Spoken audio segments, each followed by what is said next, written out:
Hey, I see numbers. That's a good sign. That means I'm coming in. Yay, it worked. All right. Yep. New camera, guys. And my computer was like, bleh. Had to restart. But I'm here now. Aha. We did it. I'd like to find a way to camera settings.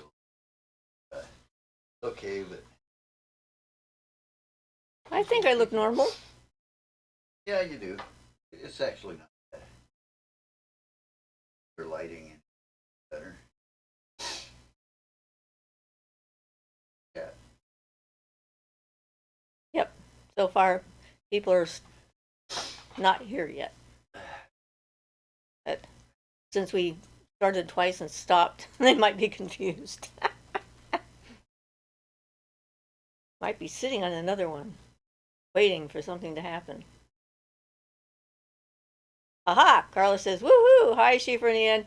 How was your week? You look good, Siofra. Love your necklaces. Thank you. These were necklaces that I made that I forgot that I had, and I found them when I was cleaning up this week. So awesome. And I'll wait for a few more people to show up before I start talking about how my week was. Ian says, hello, everyone. We finally got started here. Yeah, we have a new camera on board. Finally got it in. Ian got it set up. My computer was having some issues. It needed to be restarted. So Teresa says, hi, glad you made it. Hi, Teresa. Yep, so we had a few of those things happening. So, whatever. We're good, though. Like, yay. Overall, the picture definitely looks better on. Yep. Carla says, I was wondering what was going on. I even commented on your Facebook saying I couldn't find you. Yeah. Well, I couldn't find me either. I kept waiting. It was spinning and spinning and spinning. And apparently there were 2 copies of the software program going in the background, and everybody was interfering with everybody else. And so I had to restart and clear the palette. Violet says, hi, guys. Hi, Violet. So, yeah. And I was pleased to have found my extra amethyst necklaces, and I haven't posted it yet because I've been busy taking care of a lot of paperwork stuff, and I forgot to post it. But tomorrow night, Monday night, is when we're going to be doing our Amethyst Crystal Web live at 8 o'clock, and I'll create it and put the link up after the show when we get back in the house. So, and post it to the channel and to Facebook, so those who participate can find me. And yeah, so I'm in the process of trying to make myself an amethyst crown right now. We'll see how this works. Doing the first part of it, see what happens. Trying to use all of the amethysts that I got, because the holes are not even. Some of them are too small for the wire that I'm using. So being creative. We'll see when I'm done how that works. Carla says, yay, alarm will be set if there's any kind of sleepiness. Oh, good. Awesome. It's always good to be able to be there in person when you can. So, yeah. And we had an interesting week.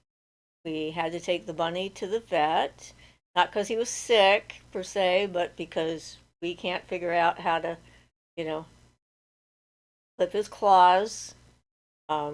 And so we went to the vet to have his claws clipped, and they discovered that he had an issue with his bowel movements and was all matted up down there, and they had to shave him so he could go to the bathroom properly. So he's a much happier bunny right now with short nails and freewheeling, and he's been leaping around and running and doing all kinds of stuff. And Teresa says, I'm going to have to miss the Zoom meeting. My sister will be over helping me post-surgery. Well, I'm glad. How did your surgery go, Teresa? I was thinking about you on Thursday when it was happening. I'm assuming it went well, I'm hoping. Violet says, that is so nice about the bunny. Neat. Yeah, and it wasn't, it was not cheap, but it was worth it because he was so much happier after he got over the shock of going to the vet and having strangers touch him and shave him and all the other indignities that he suffered through. It took him a day to calm down and decide that he was safe again, but he is Yep, now he is just, way happier, yeah, he is just way happier. dancing and prancing all around. Yep, and the Binkies are hysterical, and he's found a new happy spot. Yeah, we found him one day hiding behind our pellet stove. Not hiding. Well, not hiding. That's where he was sleeping. Yeah. So we put one of his cushions back there. So now he's very happy. He has a nice soft cushion behind the stove where it's nice and warm, and the cat can't get to him. So he likes it a lot. Carla says he probably feels a pound lighter. I'm being nosy, Teresa. Surgery for what? Hope you're on the mend, lady. Teresa says, I see better, but it's a pain having to be so careful. No bending, no water in my eyes, eye drops 4 times a day, can't clean the cat box or garden, etc. Carla, cataract surgery in both eyes. Well, I'm glad that your surgery went well, and I'm sorry about having it be a pain. I mean, as far as, hopefully it's not a pain like in hurting pain, just a pain as in not being able to do what you'd like to do and having to be careful. You definitely don't want to blow your cataract surgery, that's for sure. Yes, well, I know of somebody. I met a guy once who just had the LASIK surgery, and his child hit him in the eye with a plastic baseball bat and ruined it. It hit him while it was healing. While it still had like gauze on it or whatever they do, and yep, messed his eye up for life. Yeah, you can't have that happen right afterwards. It's kind of fragile. Yeah, I mean, apparently it happened like right after the surgery. And poor kid, Yeah. probably going to feel guilty for the rest of his life. Maybe, I mean, at the time he was too young to know, Yeah. what he was doing. Teresa So. says, I hate having to convalesce, bad child. Well, I don't think the child meant to be bad. Oh, it was just one of those completely accidental things. I was talking to the guy who was his father at the time. It's like, yeah, it's one of those kind of Yeah. tragic accidents. Violet says, wow, on the eye. Yeah. So we had an adventure yesterday, which was kind of interesting because the way things were going, we weren't sure if we were supposed to go or not to where we were heading. But I decided we were supposed to go, and we went, and everything was fine. But it's like our car started acting up and had to turn around and come back. We weren't very far from home. Then the van battery died, so we used the car to jump the van. Then we were on our way to the Gem and Rock show in a town like 25 miles away, and Ian needed to go to the bathroom. So we stopped in town before we left town, and then the battery hadn't had time to charge. So then we had to call my son to come down and jump us twice because the first time didn't quite take. And then my son's like, maybe you shouldn't go, and I'm thinking, nope, we're supposed to go because I need to go get those amethysts. And I came back with bunches of amethysts. I've got a whole baggie of little points that I can charge up tomorrow night, and I'm going to start spraying them around town because I did them for a while, but then I didn't do so many anymore. So I got that, and I got some other amethysts, and the only other stone I picked up was a piece of jasper that I just really liked. I liked the white on this jasper. It was only $1.50, so hey, great to have, right? And so it was fun. We actually enjoyed ourselves, and the van worked fine on the way back, so everything was copacetic. So anyhow, so it was an interesting experience because sometimes you don't know for sure if the universe is trying to tell you to stop or not, or if it's just like trying to delay you because maybe it's a good idea not to get there when you think you're supposed to. But yeah, so I had to make sure my son I texted him to let him know that it worked and we got there fine. And then when we got home, I let him know we arrived at home because he was concerned. So Teresa says, I have to wear eye guards at night, not allowed to rub my eyes. Carla says, I'm glad you're on the mend. Was with my mom when she got hers done, both eyes, a couple of weeks apart.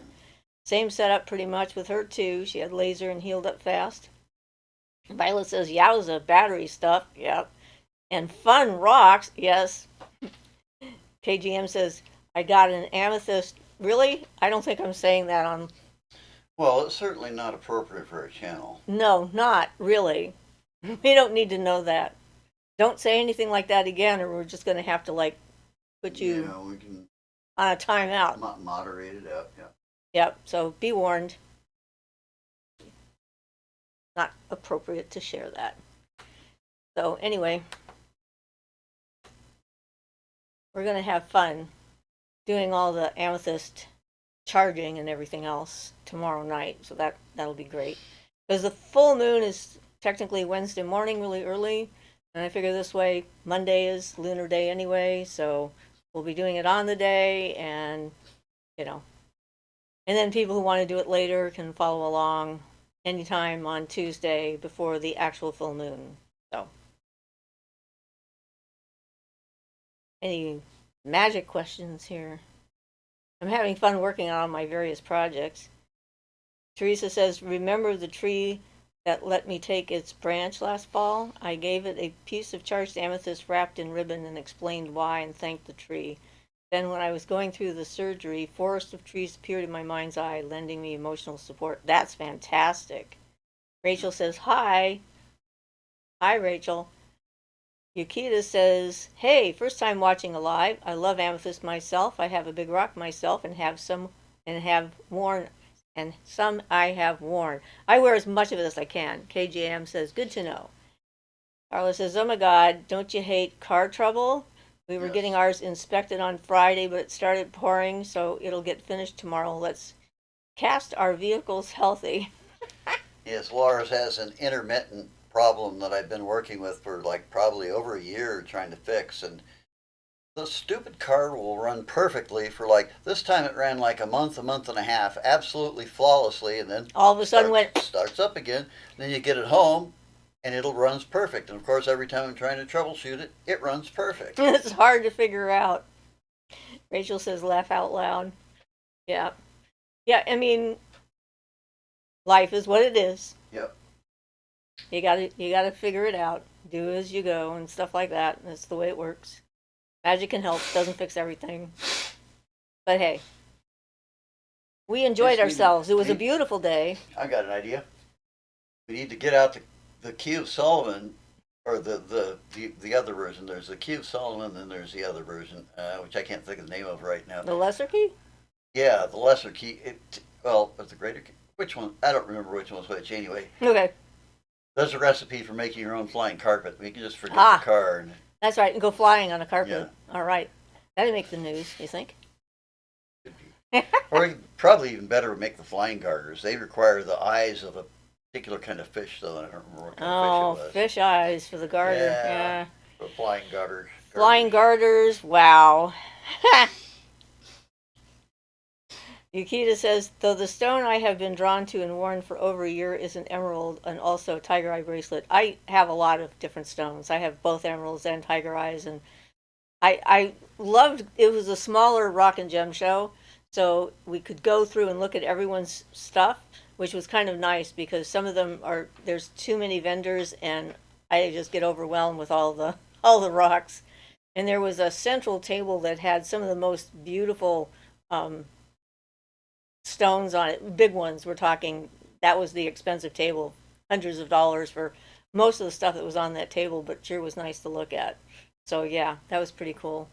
And the amethyst crystal web is definitely cooking along. We're going to add another known crystal cave, a thing in Australia on this month. So we'll have the one in Scotland and the one in Australia. We'll just add one a month, every month until we get a whole slew of them around the planet. So if you know of any really awesome crystal caves near you, let us know. It'd be fun to have someone go to one of those caves if it was near them and stick one of our charged crystals in it to just really amp it up. Mail it to Australia. To the Stanislaus Crystal Cave that we went to. Yeah, but that's not an amethyst. I know, but it's full of crystals. It's still crystals, yeah, but we're talking walking on crystals. You go ahead, I know, that was a pretty good caving trip. It's trouble to get to. Oh yes, yeah. Be cautious when you're getting instructions from a man who never used knee pads in his life and has no knees left and has been caving since he was 10. his idea of easy and mine, not the same thing at all. Oh yeah, this is an easy walk, a simple cave, take you a couple hours. Not. I think we got there around 7 a.m. and we didn't get back for 12 hours until 7 p.m. So it was a lot longer. Nikita says, I haven't gone to, Beth says, hi everyone, hi. And Carla says, oh, let's do that. Did you say a flying carpet? Carpets and fish, magic carpets though, let's do that. Oh, the flying garters. I don't remember about the magic carpet where that one was at. The flying garters are in the Solomons.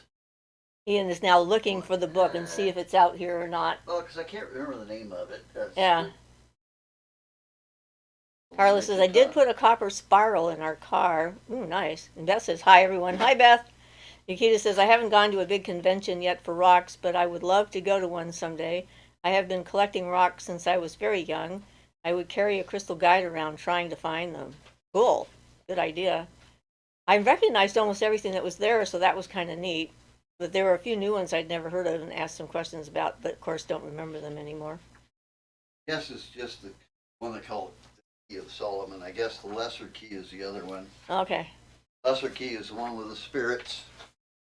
So Carla put the spiral in the car in hopes of no major problems, basically. Violet says, I wonder about the fish eyes and want your opinion. Do you think it was just the act of focusing and that the operation of writing it down because it worked, but that any fish eye or bead could be used? No. I'll if I can find it right here. It's really short. I'll kind of read it. My opinion is that there was a spirit to do it that required the fish eyes in the garter for some reason. Spirits like that often require a specific thing, and that's mostly how the Solomon's things worked, is through other spirits, and I do not recommend working by this method. But magic, that magic carpet, that's a different magic carpet. There's more than one. That one's to talk to spirits. The magic garters. You take the skin of a stag, make 2 hollow tubular garters. Before stitching them up, thou shalt write on the side of the skin, and they have words and characters, which is a spirit being. Let's see if I can. Looks like the spirit's name might be Durosa, Durosa, and then it's got some sigils and things after it that you're supposed to write on there. So yeah, everything from the Key of Solomon. It was a shall put in the 2 ends of each the eye of the fish called barbel, and you'd have to figure out what kind of a fish that is because the name probably isn't the same as it used to be. A lot of things like It's that probably change. an ancient name, yeah. When thou shalt wish to use them, get up before sunrise, wash them in a brook of running water, place them one in each leg above the knee. Thou shalt take the short rod of holm oak, cut upon the same 25th of June, turn in the direction thou wishest to go, write upon the ground the name of the place, and commencing thy journey thou wilt find it accomplished in a few days and without fatigue. When thou wishest to stop, thou hast only to say Amek and beat the air with the aforesaid wand, and incontinently thou shalt be on firm ground. Incontinently. And I think that's a typo. But yeah. Well, a lot of these things, this was taken from a 1203 Lansdowne manuscript. Uh-huh. So this stuff originated in 1203 AD, so it's some old stuff. But yeah, everything in the Solomon stuff you're looking at is going to be working through the operation of spirits and no other means. Okay, so Sorry. Violet says, meaning is it really the fish eye doing the work? No, it's a combination of things. No, it's for some reason it's what the spirit being requires. The spirit being will actually take you there if you succeed at doing this and contacting the spirit being and making everything work right. So yeah, supposedly that's the real trick, is it's done by a spirit being, and they can request things specifically that have no logical or natural relationship that you can see necessarily. Some spirit beings just require some things or modes of behavior or certain sacrifices, depending on what they are. you know, Carla says, centuries, flying what? centuries. Garters? I can't make out what's being said. Yes, garters, like Yep. you would use for a wedding. You put on the garters and then you get flown somewhere by this being. Yukita says, haha, but I have been collecting many kinds of crystals and also shells and many natural trinkets. The draw to nature is generally really strong. Yes, it's definitely strong to me too. Violet says, PGM wants animal blood because it is a plasma. Does it really have to be the plasma to make the spell work?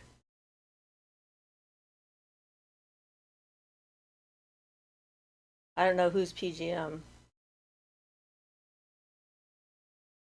I don't know either, but And I didn't hear anything about blood in that spell. The use of animal blood generally has nothing to do with the plasma. You need to understand that the blood is an extreme accumulator of akasha and energy. And when it's still alive in an animal and you sacrifice an animal, you free up all that energy. It's a practice I definitely don't recommend unless it's part of your natural religion, such as Santeria, and you've been initiated. Even they can't just sacrifice animals.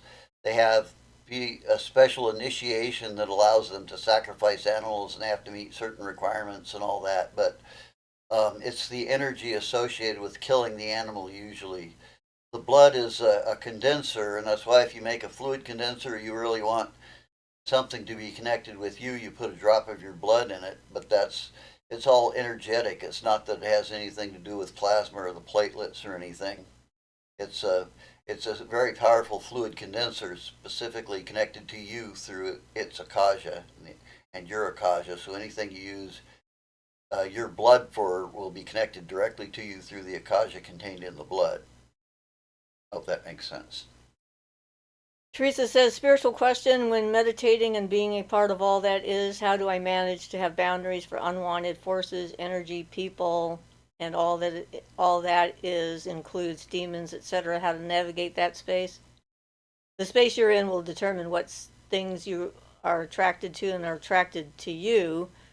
So not being afraid of any of them and knowing that they are a part of everything and you have nothing to fear is, the whole basis of natural authority. If you are a part of all that is, if you're communing with the akasha or with the universe or what have you, it doesn't work the same as it does in physical reality. You have to have a clear mind to be able to do it well, and if you actually succeed at being there, there's nothing to worry about. That's true. Part of it is if you reach that point, you're not connected with your mind and body in the same way. So,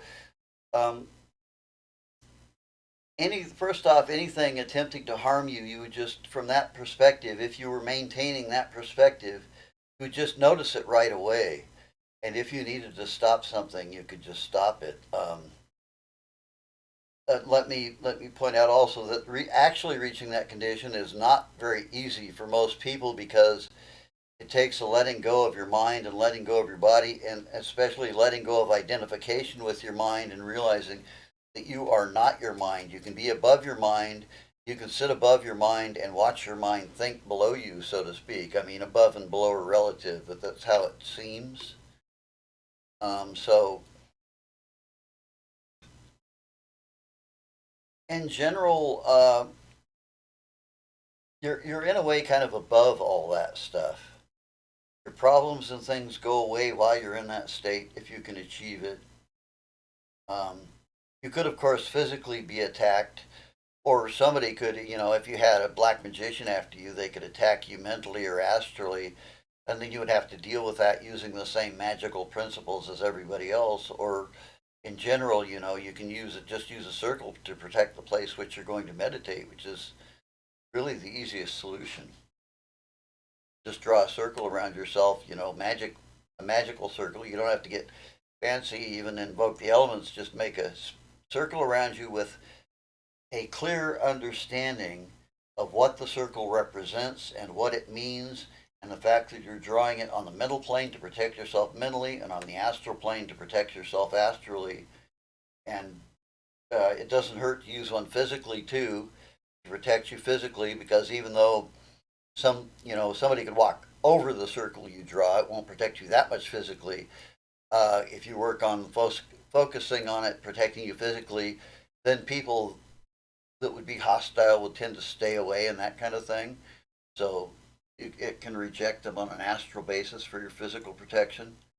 So I'm not sure if that. I hope that really gets to the question you're asking. And Yukita says, I'll definitely check out the store. And KJM says 123. Violet says, I have never figured out how to listen to spirits yet. I do know I have a snowy owl familiar, but that I don't hear words. My friend mailed me a snowy owl shawl, and it was other things too.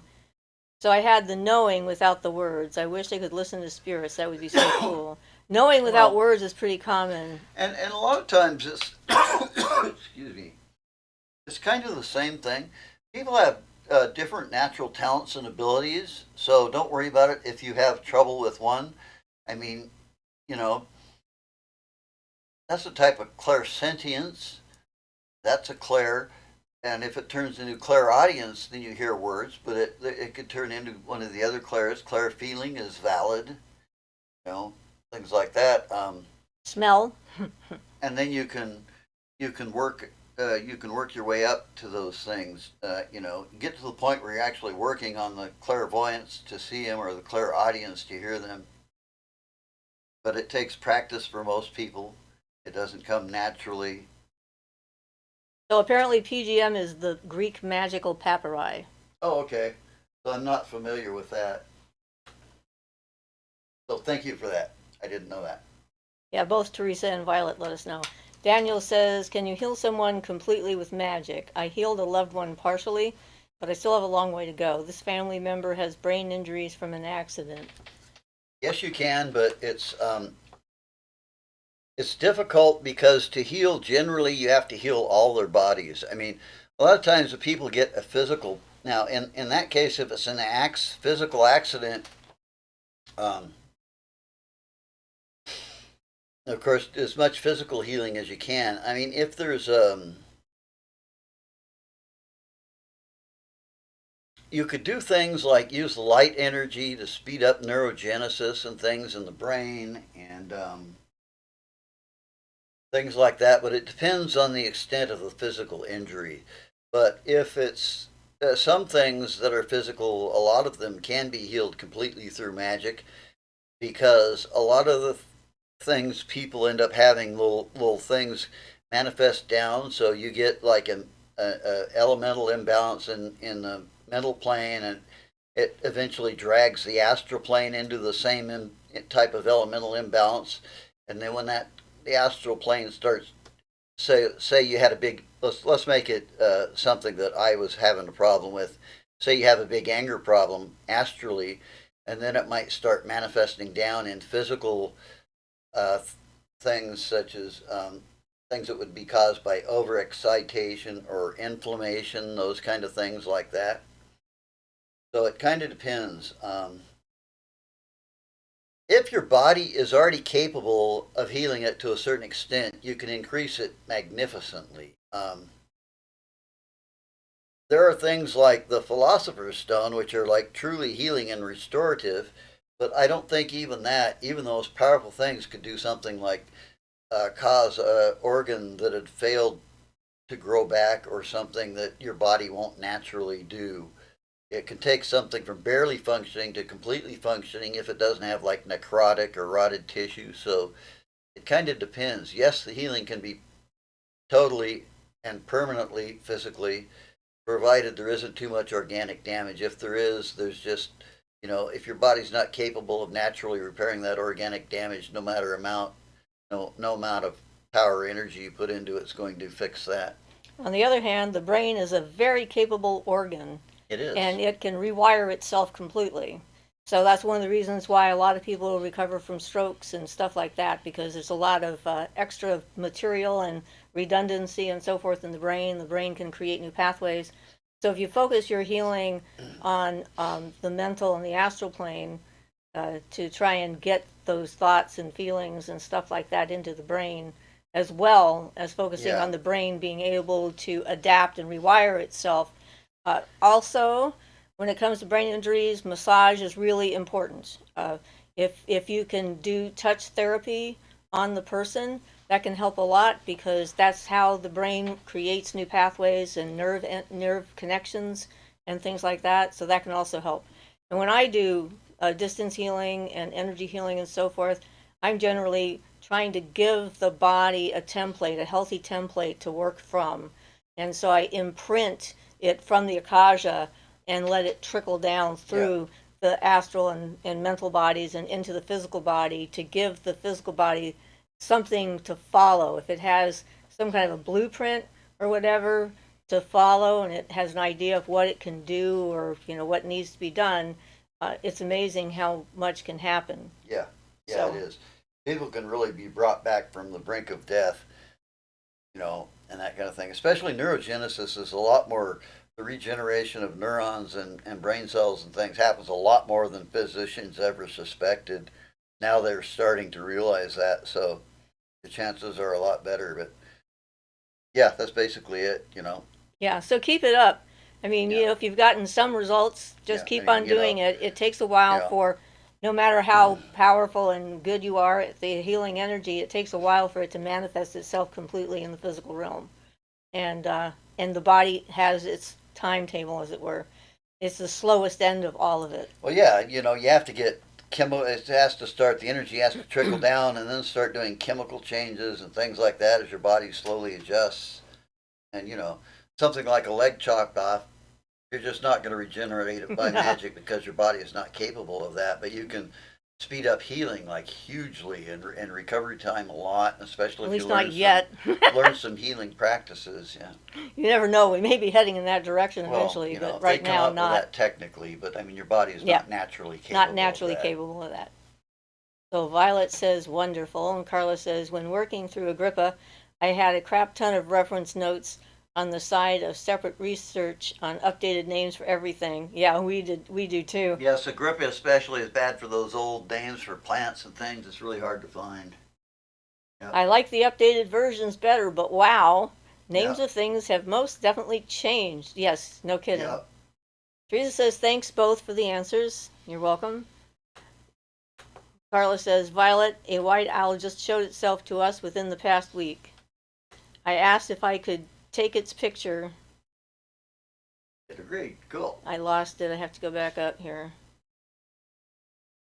There we are. And it agreed. Violet says, those answers are so cool. Thank you.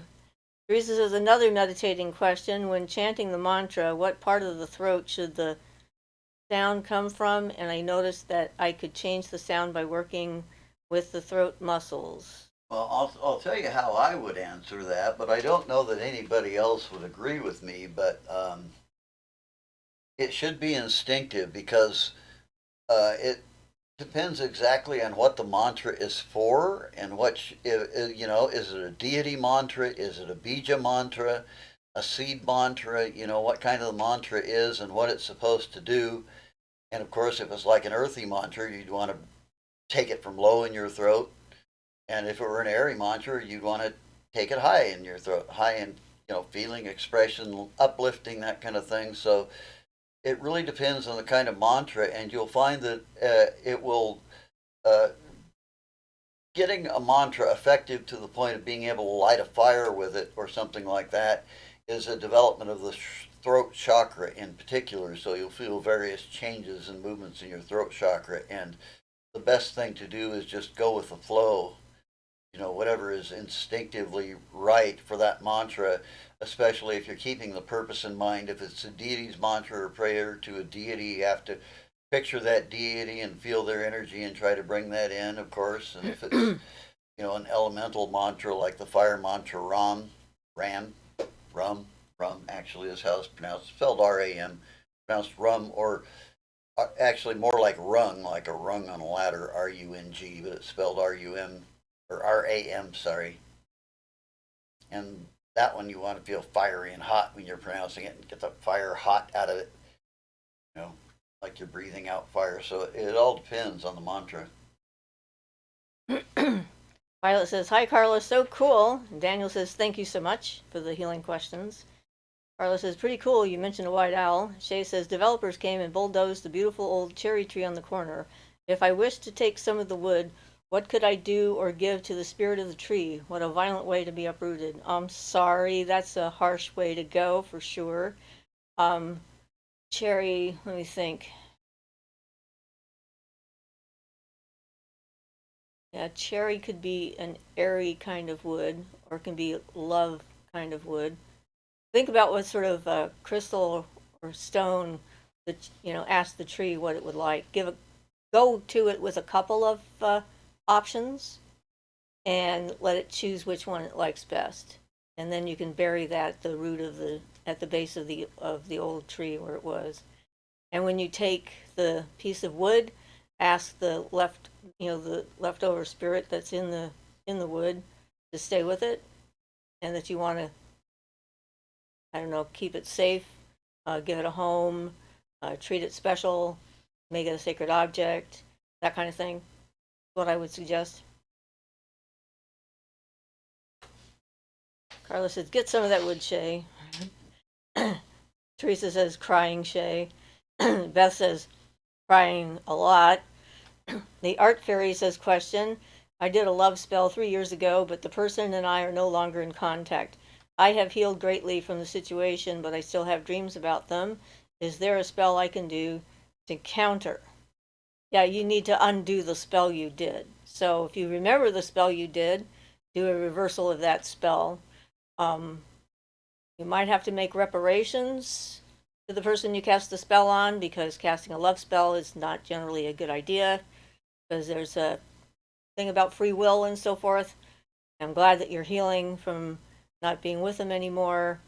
That's a good thing. That may be the main consequence of, or him or her, that may be the main consequence of having done the spell in the first place, because I've never heard of a single person who's done a love spell and the relationship has lasted. The only relationships that last are those that are based on absolute trust and honesty, and a love spell kind of negates that. So whatever you did, think about how much energy you put into it, and then do what you can to undo what you did, and put as much energy and thought into the undoing as you did into the doing. We had a person who was in our group for a while who did a very nasty kind of love spell, I found out later, and she was concerned about it. She didn't want to be with the guy anymore. She wanted him to go away. He didn't want to go away. It was that kind of thing. Obsession and whatnot got activated.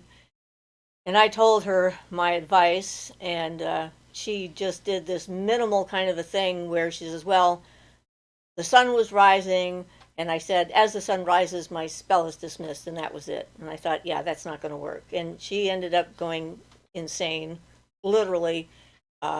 Lots of other reasons as well, but that was certainly one of them. So if you care about your own spiritual development, follow my instructions. That's what I have to say about it. But yes, yeah, it can be done. Carla says, sprinkle some rosemary and amethyst chips if you have some. Definitely connect it to the grid. Oh, that would be for the tree. Shay says, thank you, Carla, Teresa, and Beth. Yeah, and putting an amethyst down there would be a good idea for sure. I agree. Why not? I hate that my computer does that. Daniel says, thank you. Again, yay. Teresa says, I bought myself a set of copper divining rods. I asked it if Mojo loves me. It said yes. I asked if he would sleep with me tonight. It said maybe. I asked if Teddy Bear is a good boy. It didn't answer. Well, getting accurate answers from divining rods about animals is tricky, I bet. Gabrielle says, hello. Hi, Gabby. And Beth says, hi, Gabrielle. Gabrielle says, hey. So, hey, Beth. Gabrielle says, I left my body last night and split into infinite pieces. I was everything, even inanimate objects. Then my pieces came back together and I got back in my body, and it felt like this reality was jello. I also disturbed the peace of many interdimensional neighbors, the fairies, who were complaining like I woke them up, because my re-entrance to my body caused a ripple effect. well, that's what happens. But good for you for putting yourself back together. It can be difficult sometimes. Teresa says seed mantra and good answer, Ian. Violet says, I got a little $20 bag of crow food from Etsy coming. I got a crow call tool too. I might do a rock heart and put the crow food in the middle to say goodbye when I move. I hope I sell this summer. Sounds like a lovely idea. Gabrielle says, I am shocked, but I felt a part of everything and the need to ask forgiveness to any entity I've been unkind or unfair to in any dimension or timeline because we are all one. That actually sounds very nice. I felt love and everything feels alive. That's Yep. terrific. Yep, that's a really good state to get into. So Violet says, I listed on Wednesday this coming week. Gaga says, I heard you can somewhat avoid karma if you let the victim know exactly what you're doing to them. It's like they're accepting it in a way or giving the okay if they know what's going on and still don't resist. No, Baloney. that's bull because BS. because the way it works, a lot of it is through your own conscience, and it doesn't matter what you do. The whole process of karma, in that sense, is within yourself. Don't get me wrong; external things happen, but Akasha is within everything and within yourself too. And when you do something like that, it registers in the Akasha. Whether the person accepts it or not, it makes a registration in the Akasha. And that's where your karma comes back down from the Akasha. So your karma is only about you. It's not really about, I mean, it is about what you do to other people, but when you perform the act, you place the seed in the Akasha that causes the problem. So, it doesn't matter if they agree to it. Whatever they think about it will have very little effect on how your karma works out. I mean, if you torture them, of course, they're going to feel bad, and those negative psychic energies will affect you badly. But that's not directly, well, that is karma, but not through the Akasha. But Yeah. the short answer is it doesn't matter what the other person thinks. It's your karma, and you can't avoid it. And I'd like to add that, watching some of the things that are going on in the world today, one of the excuses that in P. Diddy's trial that they're making is that these women who were sexually assaulted, abused, tortured, tormented, forced to participate in acts that they didn't want to, but said yes to at the time, meant that they weren't a victim, and that's not true. They are victims. Regardless of whether a victim agrees to be victimized doesn't actually make them not a victim. It doesn't give any carte blanche to the person who's perpetrating the violent act against them. And believe it, that doing something against someone else that's not nice is an act that you're not going to be able to avoid. Yeah, and why you continue to ask these questions, we don't understand. Because you know our position on this by now and how we feel about this kind of participation in so forth. You can't avoid your karma. Yeah, it registers in the Akasha directly through your Akasha within your body, which is stored in your blood, mostly in your blood. And yeah, even if you're a top, even the top ranked magician, even the best, you can't avoid karma. Even a Barden can't avoid karma. He has to deal with it in some way or another. Well, yeah, he took on the karma of the body that he entered into and had to suffer with it. You can change karma in a way so that rather than a car wreck, for instance, you might get in a boating accident or something. So, it can be changed a little bit, the specifics, but karma is connected to the individual through the Akasha within them, and that's all there is. You have Akasha in your mental body, your astral body, and your physical. And I'd like to add that this is an intellectualization that has no merit. Okay, so Violet says the crow tool is a call tool like a whistle. That'll be fun. Awesome. Beth says cherry tree rose quartz. Yeah, that's one of the things that they would like. Gabrielle says that sounds, oops, I lost my spot again, like a terrible rationale. Yep, I said that. We all agree.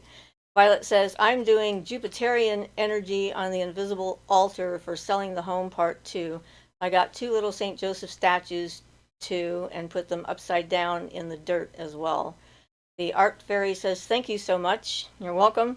Gaga says, they say that's what the powers that be is doing when they put things in movies, letting you know their plan, and we still don't do anything to fight back, given the okay and the karma passed by them. Movies are just movies. I don't think that that's a secret plan that they're telling us. People have really great imaginations, but it doesn't make them real. But anyway, I've done enough on that subject. Beth says, ooh, how's Bunny doing? Oh, you missed the update on the bunny. Bunny's doing much better. Bunny went to the vet, had his nails clipped, and had his bottom part shaved because apparently he had some diarrhea dried on him, and he's feeling much happier. And he's jumping and bouncing around like crazy. And yeah, he's a much happier boy. Rachel says, I know 2 people who did love spells on their partners. They're still together to this day, but their partners are miserable all the time, and they don't know why. It's like their souls are trying to break free. Yeah. Well, that's called slavery. You know, I can tell you what happened consistently to a friend of ours who did love spells. The last one he did that I heard of, and this was many years ago, mind you. I don't know if he's done anything recently. He got married, so probably not. Probably not. But this was many years ago. But as an example, he consistently got himself into trouble by doing successful magic. One of the things, and he's a friend of mine. I really like the guy. But one of the things he did was he did a love spell to bring someone to him and everything. Well, to make a long story short, it worked successfully, and she turned out to be the daughter of the police chief in a local town, and that ended up that she was underage and he was not, so that ended up being a potential issue which he managed to avoid, you know. But and then he decided he there was a bunch of bogus stuff happened, and he lost his license because of it, and it was partially the fact that they didn't send him the letter till they pulled his license and then sent him a letter saying they were going to, and he got it, and it's like it had already happened, and it came into some ugly stuff. Anyway, they put a set of the zebra stickers on his car for the year that looked like zebra stripes, shiny, so that cops would know he wasn't supposed to be driving. So he did a spell on his car and decided to make himself invisible for the trip down there, invisible to cops for the trip. But what he ended up doing was making his car invisible to everybody, and ended up being T-boned in the driver's side door. And thankfully he wasn't hurt, but you know, he was always successfully doing magic to his own detriment because he wasn't paying attention to karma and stuff like he should have been. And I'd like to point out, Rachel, that if the other half of the couple is miserable, that's not love. I mean, seriously, that's power over and control by the other party. So it's not a healthy relationship, whether they're together or not. Someone could be kidnapped and held hostage for 15 years. Doesn't make it real. Doesn't make it love. So Yukita says, when I go out in the woods, I take amethyst pebbles and small olive branches with me to offer at places I pass and feel need to pay respects or ask permission to enter, also to the fairies. Lovely. They like that. It's felt like since so I can also see and feel more of the spirits of the land. I can see this web of energy around everything. I can also relate to feeling everything as one. Yeah, and the amethyst crystal web we're doing is really enhancing that, I think. Connecting all the amethysts together around the planet and trying to imbue them with joy, peace, and tranquility. So you probably would feel right at home in that. Echo says, evening all, happy Sunday. I feel like I came in at an odd time. Consent isn't passive. Thank you. Gabrielle says, that's terrible to do that to someone. Becky says, I've always helped people spiritually. I only attacked one person, which was my child's father, because he did some really foul things to me and my child, and unfortunately had to pay greatly for it. Well, I believe in self-defense. According to the nomenclature, I'm a gray witch, and if someone attacked me, they would feel very sorry for it really quickly later, because I will meet in kind. So, but yeah, I don't go out of my way, though. Most of the time, I don't care. Let's see. Carla says, from your confusion. That says love spells equal drama and heartbreak. Carla says clarity spells are always helpful in my opinion. Yeah, that could be interesting. I did a truth spell once, and boy, that didn't quite backfire in the sense that I wanted to know the truth, but it was weird because, yeah, people couldn't shut up. They kept telling me what they were thinking, whether I wanted to know or not. And I kept looking at them and wondering, do you realize that you opened your mouth and said that out loud? Really? Okay. Gabrielle says, if I keep practicing grounding, will that prevent me from going cuckoo with having my crown chakra open? Thankfully, I could remember who I was after my experience. Yes. And having a connection to the planet is probably what brought you back. And that is a good thing. Yukita says, it's great to do my part to increase the energy in the universe. Yes, it is. Gaga says, I know where you guys stand. I just found out about that version of it, so brought it up. Where can I learn about this Akasha? Akasha is, oh, well, we have two videos. I did a video on the Akasha, and Ian did a video on the Akasha. Right. So you can start there and watch those videos. Akasha is the fabric of the universe. It's like the thing that it's all time and no time, and all space and no space. It's everything and nothing simultaneously. Sometimes people think of the Akashic records because the Akasha actually imprints everything that happens in the universe, in your life and everyone else's lives, in the rest of the cosmos. So it's like a giant, giant library, as it were. Us being able to access that is somewhat problematic because most people can't stay clear enough to be able to do it, or don't have a good enough reason that pulls them there. Well, not only that, but you really have to have your elements. The better your elements are balanced, the easier it'll be. Right. And so, the Akasha, when I have someone who's really going through a difficult time and I can't be there in person, I have on occasion been able to talk to them soul to soul in the Akasha.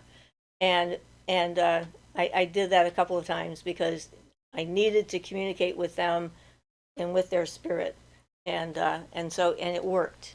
They did not know that I had done that. They didn't remember that, but it had an effect on them, and they got the help that they needed in the real world because that's what they needed to do. The Akasha can be a very powerful connection, but it's difficult for most brains to grasp for a long enough period of time. So becoming effective is a lot of practice.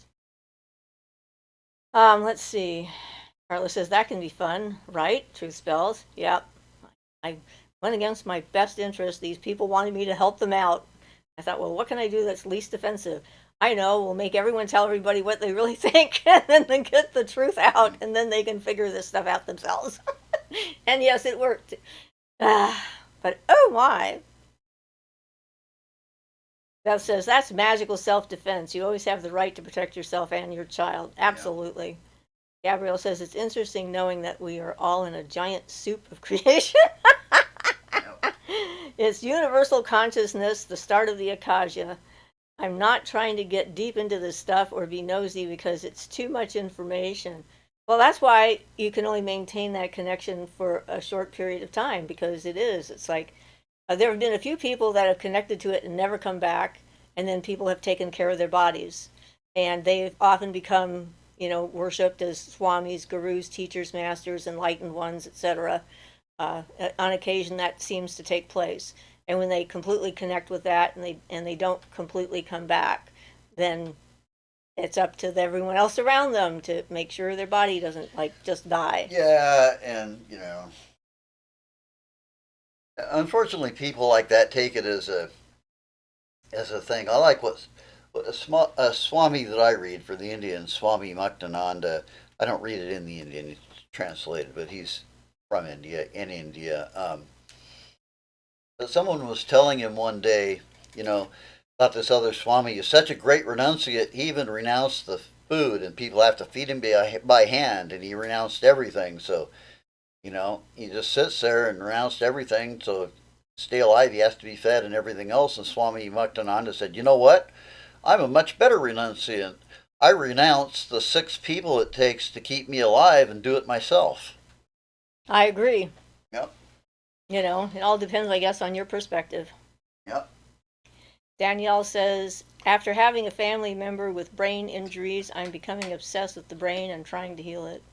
Good. And the brain is an amazing organ. They used to think that once a brain cell died, that was it, and there was nothing else you could do. Now they know better. There's a lot of Yeah. flexibility in the brain. Yeah, there's a lot more neurogenesis than they ever suspected. Yeah. Carla says, when the clarity kicks in and the backpedaling starts, usually better late than never. Gabrielle says, oh God, yeah, I got to be able to function. I was very happy to get back into my body. This experience actually made me very grateful to be a human. Well, I think, being in a body helps us to process things a little bit better and gives us a break. Most people don't remember their past lives when they come into this one because remembering your past lives can be very confusing and disorienting and so forth. And it can unfocus you from the life that you're in. So I think that's one of the reasons why most people don't come in like Yeah, I did, remembering other existences. and not only that, but if you think about this, think about how you feel about this life. You have a lot of events you don't like and all that, right? And a lot of people want to go into past lives because they're so unhappy with what's happening in their life. But chances are, it's just like adding more. It's like having your life being, say, you remembered your immediate previous past life, and it's going to, unless you've freed yourself from that, it's going to be like adding more of this life. It's like you've lived twice as much and had twice as many accidents and rejections and disappointments and everything. So what you really get is like twice the trauma. If you can't handle the trauma you've got in this life already, you shouldn't be looking at past lives at all, in my opinion, because if you really reach them and connect well, as you can do, and there are instructions to do it, you can bring all those traumas right to this life as if you had just done them. Stuff that you had already forgotten about, if you did any evil deeds or things in the past that caused you guilt, and that comes completely forward into this life. If you actually remember it, in that way that Barden tells you how to do, if you're not ready for it, you get all those traumas in this life, and it can just screw you up way worse. So you need to be very careful, because chances are, you weren't a king or a queen in a past life. Chances are, if you're going the right direction, this life is probably the best life you've lived so far. So everything else is probably going to be worse and harder. I was pretty excited though. I remembered before I was born um, something that happened just before my birth in this life. And I was a little like light, kind of a ball of light, and there was a bigger ball of light in the middle. It was kind of like it was the sun and I was a planet. It was like a solar system. I was like going around it, but the light spoke. And the light said, you will forget everything you know until the time comes for you to remember. And when I woke up, I was very excited. I'm like, I remembered that they told me I wasn't going to remember. So, yay. This is fantastic. So, yeah.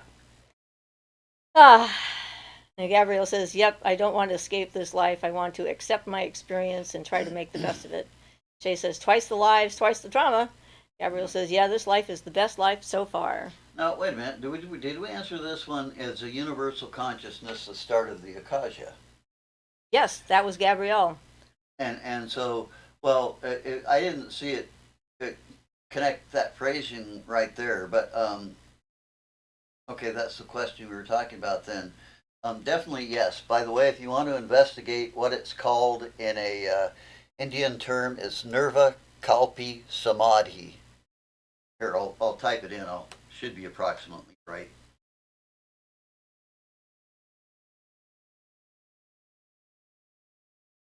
And is a particular subject. And this is a state whereby you were in that universal consciousness as an aspect of Akasha. You want to look up the Indian things. And I don't consider it being nosy at all myself for the last part of that question. Those questions are just fine. All right. So Blue says, thank you both for sharing your knowledge. You're welcome. Pickle says, I had a past life reach out to me recently. He wanted to know what his life would have been like if he hadn't made the decisions he'd made. I was a... Unsympathetic. Unsympathetic. Ah. Sorry. Teresa says, I remember being born. That's good. That's pretty far back. Gabrielle says, thank you, I'll look it up. Gaga says, that Akasha reminds me of the book of life in the King James Bible. God opens up your book of life after death. That's just a memory of the life that you've been in, Well, not necessarily the Akasha, but part well, of it. I think originally it was actually supposed to be basically the Akasha, but we have to consider all the translations and everything the Bible went through. I believe a lot of the biblical stuff was actually esoteric, but it was translated by many people who had no idea the esoteric meaning, so they got totally lost in a lot of it. That's my feeling. Carla says, I do notice ancestral things, at least as far as family I know of. My uncle fought the Germans, was captured, escaped, and unalived the general. I can feel his drum beating. No past life stuff. I don't think it's necessary to have any past life stuff at all. So I actually spelled that wrong. I'm going to put that in again because it's actually, I was close. we looked it up. A lot of times they put it as one word, so I'm going to put it there as one word. A lot of times, if you want to find the Wikipedia or Yogapedia definition,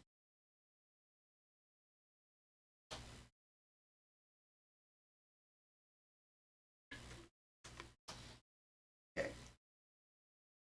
they use it as one word, not hyphenated. It's nirvakalpa rather than nirvakalpa. Anyway, that Indian words. Yeah, really. So Gabrielle says, I meant nosy, like what you were saying about not digging into past lives. I don't want to remember, but this stuff is just happening to me, so I'm trying to be accepting of it and learn the ground. That's the other thing too. If it happens spontaneously, if it happens naturally, then it's usually because you're ready for it, and that's generally considered okay. The problem really comes when you're trying to force yourself to connect with a past life. You're not ready for it. If you become ready for it, those memories will happen as they go because it amounts to an awakening of certain kundalini aspects, and you'll get them spontaneously when you're ready for them if you reach that point. Gabrielle says, it's actually been making me nervous, but last night before bed I decided to surrender, and then I had this experience. It can be amazing the things that can happen in an instant, really. Yep. And unexpected things. So, yeah, I did have the experience of a past life coming forward in time to deal with something that was going on in the past that needed to be dealt with in the present. So that was interesting and unexpected. So, yeah. Beth says, I've never asked to remember a past life. They just came organically. Yeah, and we think that is best. Unless you're in a crisis situation, you really need to know what the source of it is, and there's no real source in your current life that you can identify. A lot of times people think things are coming from a past life, but they're not. They're actually coming from the one that they're in, but they're just not willing to look at it and, see the source of their anxiety, confusion, fear, prejudices, or whatever else might be happening at the time. But every so often they are definitely coming from a past life, maybe as well or instead of. Gabrielle says, yeah, that makes sense. I get bits and pieces of past lives, but it's fragments, but nothing I haven't been able to use to help me in this life to stop repeating patterns. Good. Not everyone learns by other people's mistakes, and that's unfortunate. I try to learn from my own mistakes, and I also try to learn from other people's mistakes, if I can.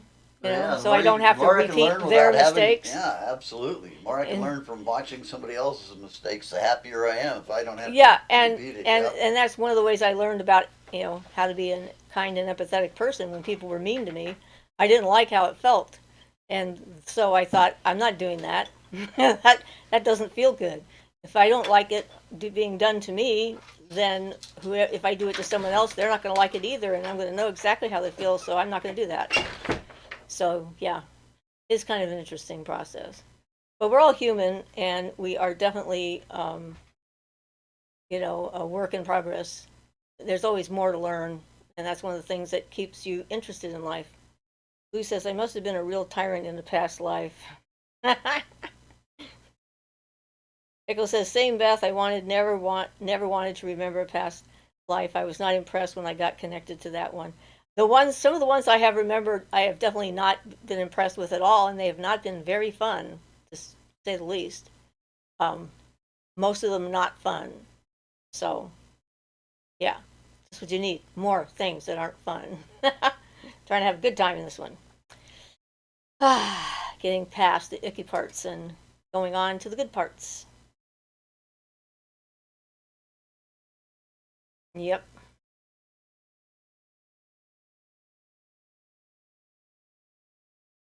Gabrielle says, how do you guys handle these experiences and still function? I was shook to my core. Takes practice. And give yourself some time to recover from it. I mean, I don't know with me, since I just have had so many various little things. In fact, this week I saw a pretty interesting, I think, fairy angel kind of figure in my room because it had pretty bright wings and it was nice and pretty and I liked it. But the being able to connect to the physical reality is definitely the key, because for a long time I didn't, and that has definitely helped me a lot. Being able to go and sit under a tree and connect to the earth and breathe in the air and be okay with being physical.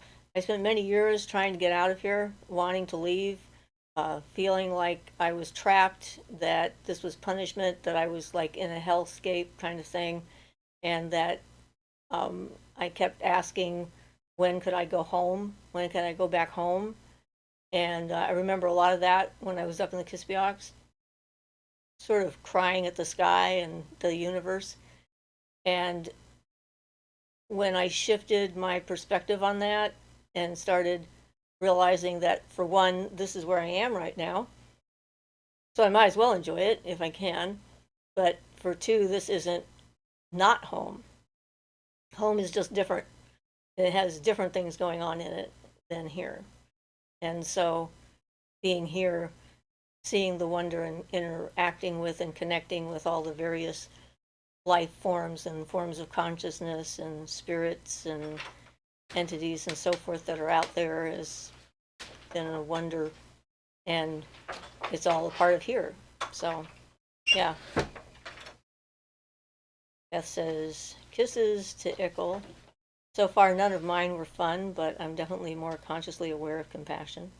Lou says, I've had to learn to heal and grow so much in this lifetime and overcome a narcissistic family that I can't just seem to shake.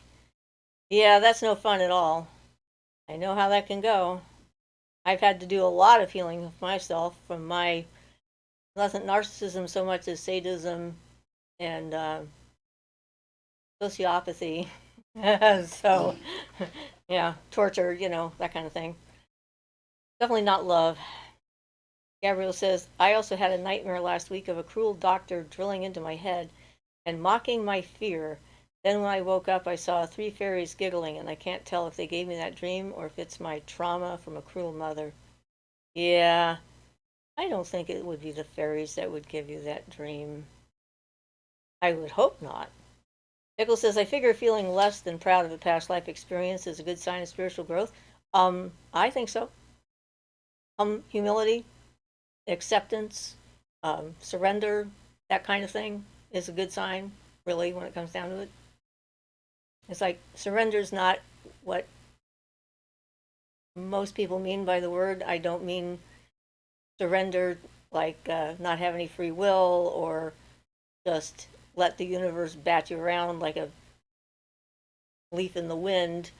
But for me, surrender is surrendering to the life that you're in and surrendering to being in the universe, kind of thing.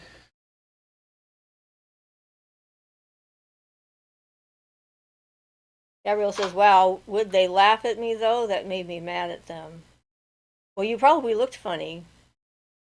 I mean, we look funny to them when we do almost anything, whether we're having a bad day or a good day, having fun with each other, or being startled. Our faces look funny. We make different, pictures and things, and you probably were making faces when you were having your nightmare. I don't know. the things that they find humorous are not the same things that we find humorous. It's just, Yep. it's not the same. So we can't really judge them the same way we would judge a person. Tell you what, if you make consciousness with make touch with the consciousness of an animal, you'll find they don't think of themselves anywhere Like we near do. the way we think of them. They are not cute and fluffy and sweet.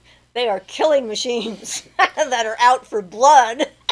At least kitty cats. Yeah. At least kitty cats. Bunnies are different, but yes. Yeah, their perception of who they are and what they are very different from our projection. Yep. And that's what we are. We project these cute little attributes on them, and they comply because we give them food. So they go like, okay, so long as everything is going fine, and you don't cross any boundaries. That's one of the things I like about cats. They're really good at teaching boundaries.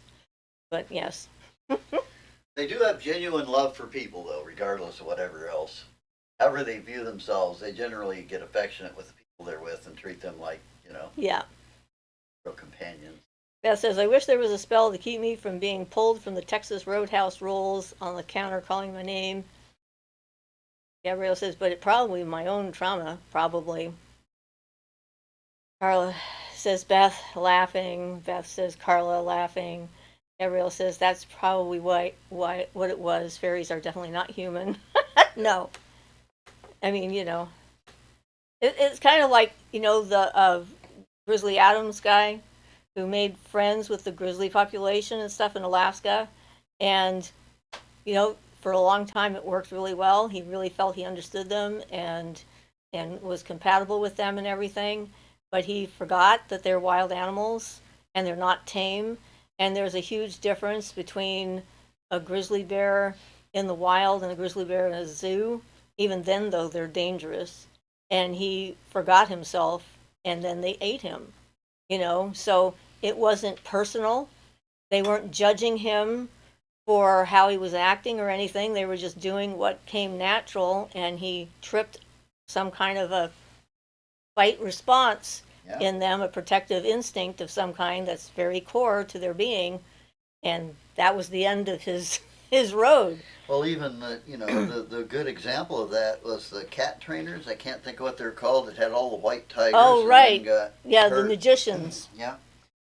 And they got hurt after a long time of working with their animals, their pets. Yep. Something happened one day, and that was that. And that was that. They couldn't blame the cat because the cat was being, was following its own nature.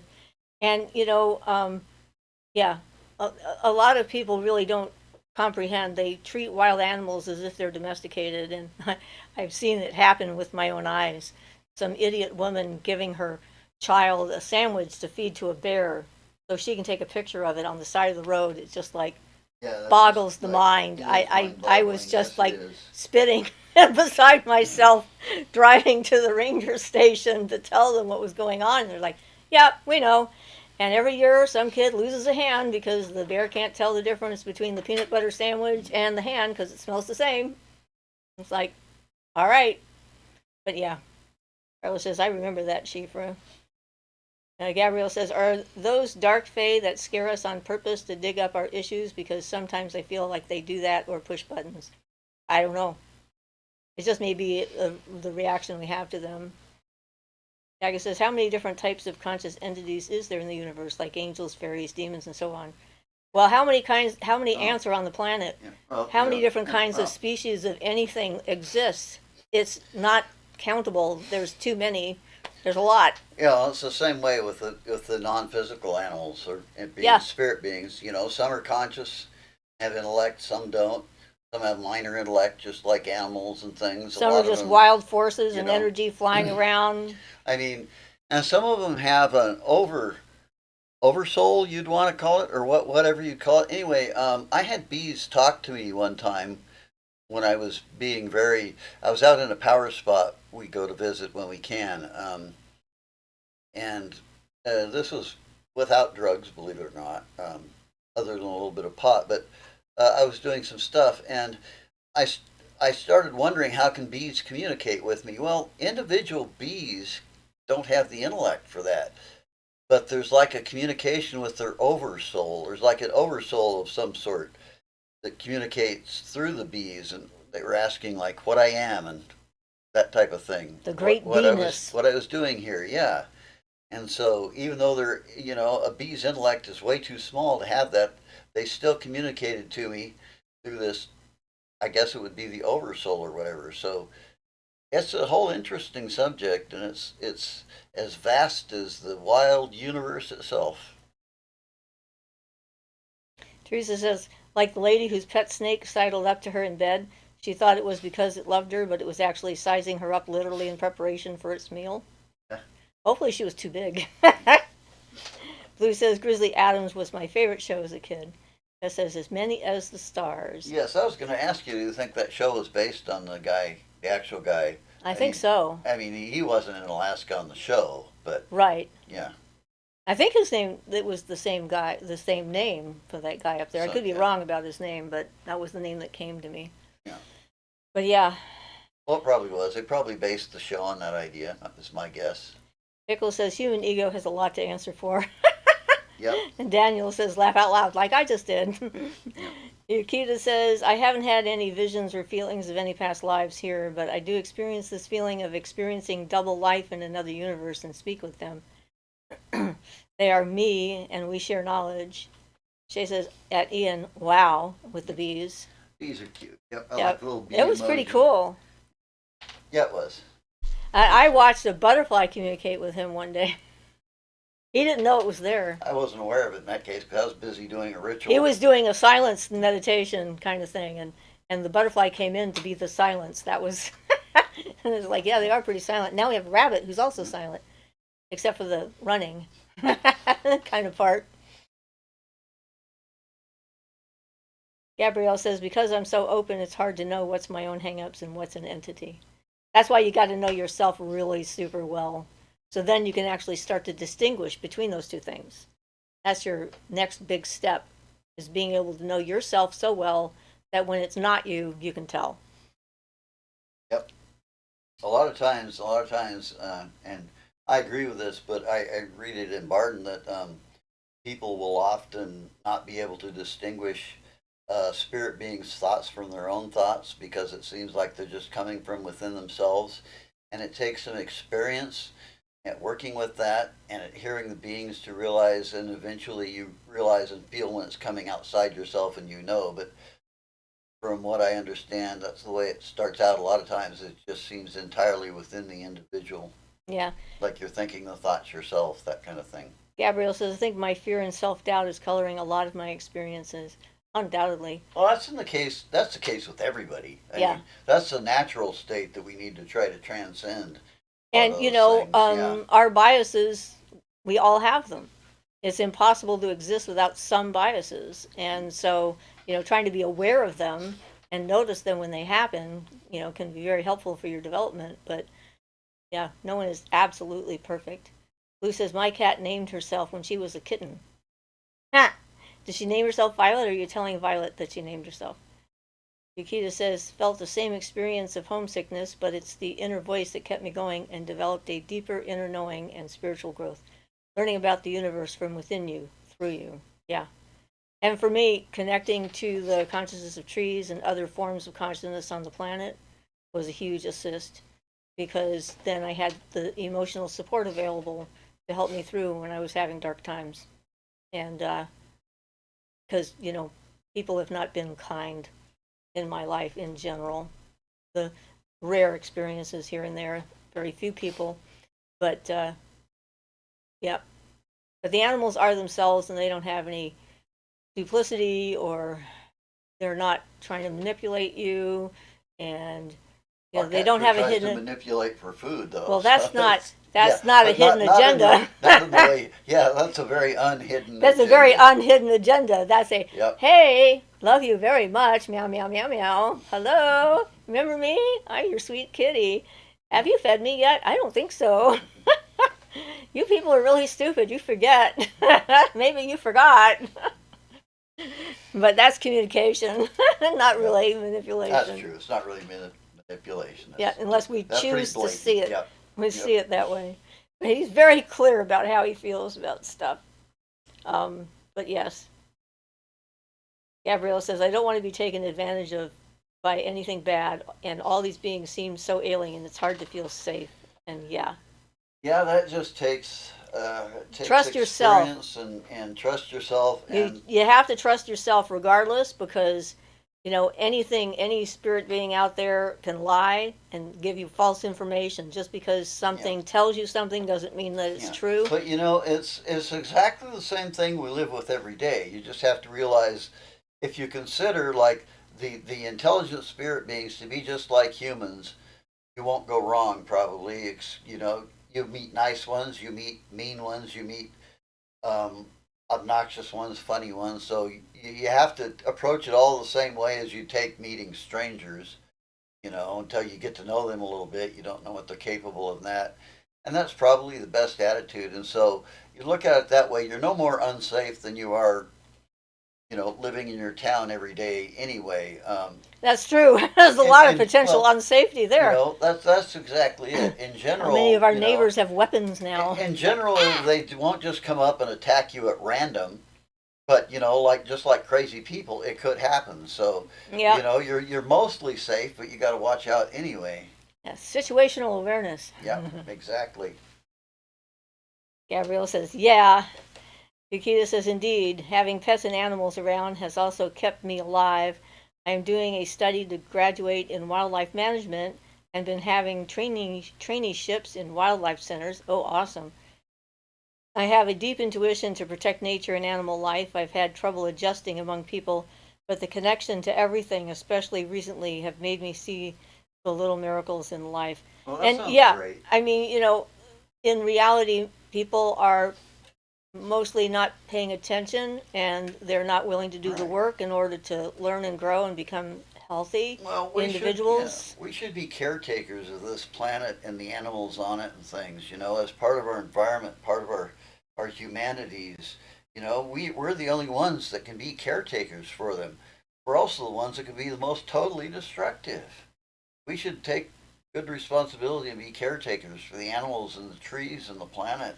Well, destroying your own home and all of your own resources until there's nothing left seems counterintuitive. Yeah, Definitely insanity. counterproductive, and yeah, a definite definition of insanity to destroy your house. So you have no shelter anymore. So whatever. Blue says, Cat was a foster kitten, so I asked her what we should name her. She told me her name was Violet. Oh, awesome. Pretty Thank awesome, you. Thank yeah. you, Blue, for letting me know. Jay says, thank you both for an awesome live. Well, we started a little bit late, so we Yeah. have like a few minutes left. We like to go a whole hour and a half. It was my fault that we started late. Well, not really. Well, I my mean, computer's the computer's problem. glitching up. Yeah. Yes. We tried to start on We time. did. We tried. Carol says, I agree, Ian. Hedge witch at heart always. Yep. And,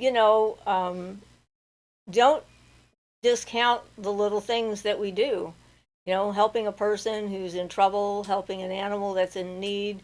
It doesn't have to be saving the entire planet. It can be helping a feral And cat colony. you know what you'll or, do? You'll do yourself a world of good by doing that. Yeah. Your conscience will feel good. You'll feel good. You'll feel like a better person. Absolutely. Yep. And Jay says, yay, more minutes with y'all. Who says, every name I came up with, she ignored me. Well, it's good that she knew her name, so yay for that. I love maths. Hello, Siofra and Ian. Hope you two are doing great. What does an ego death really mean? Why is the spiritual community obsessed with Well, this? that is a big question, actually. Yeah, how much time do we have left? I don't know that we can really. 7 minutes? 7 minutes? Well, we can try. Maybe. Okay, so now there's a couple things here. First one is we have to agree on what we're talking about is ego. So what is used in this term means like, well, I think it's a misleading term. It's kind of accurate psychologically, but nothing is. What is dying is your false conception of yourself. Okay, so your ego, in this sense, they take to mean everything that you accumulate around you. We feel like we are connected to all these things. We feel like we are our mind. I'm generalizing, of course. So we are our mind, and we can't rise above that because we're in our mind. We can't rise above our thinking, which is incorrect. Everything you think and all of your attachments to things where you feel like they're a part of you, where you suffer. The idea is like a child may have a security blanket, and if you take that blanket away from the child, they'll feel like they've had a great loss and they'll cry horribly. But when they grow up, that drops away naturally. Well, all these things that we call the ego that we think are ourselves are like that security blanket.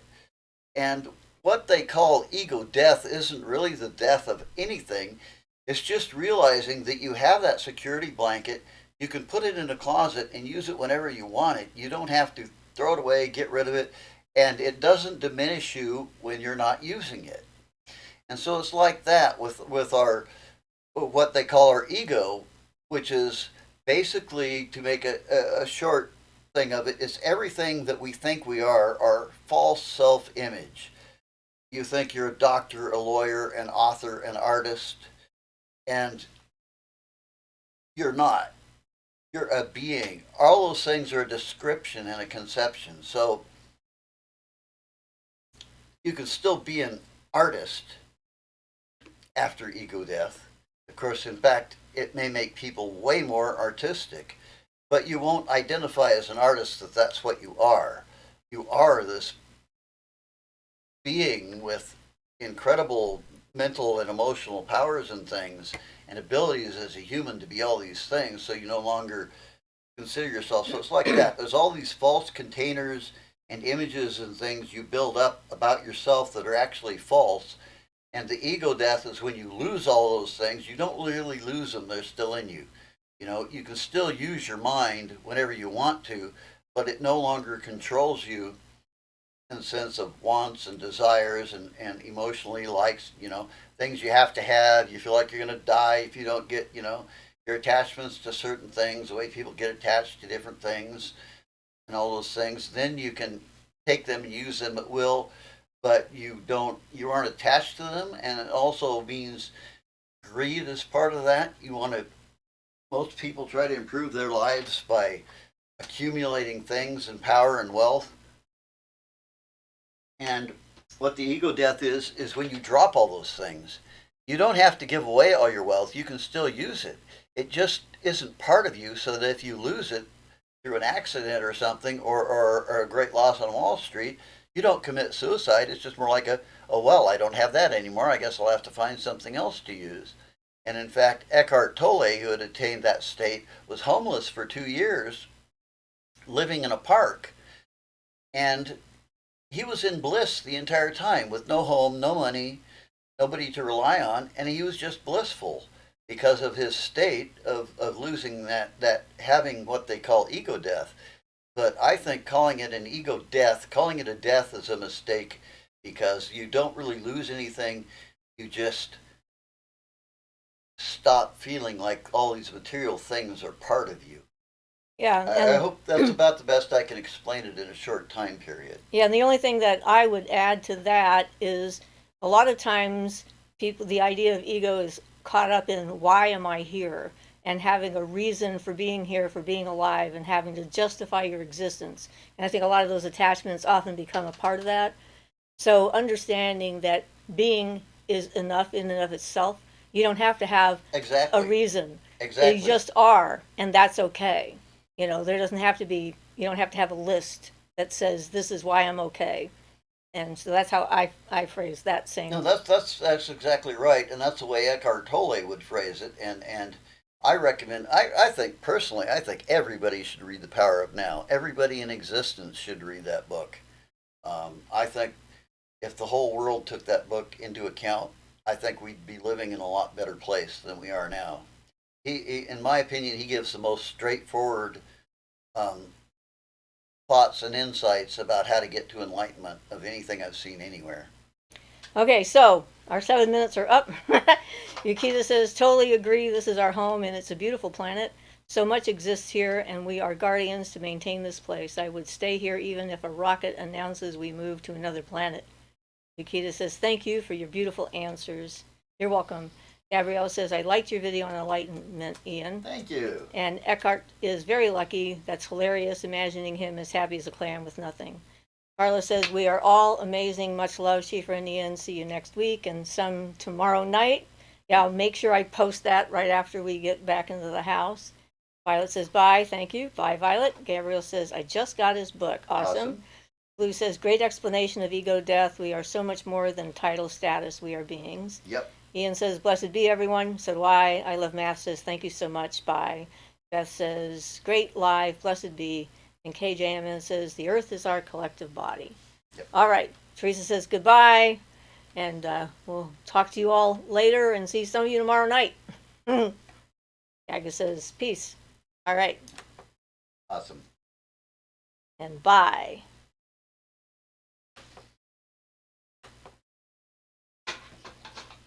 That's what gets people.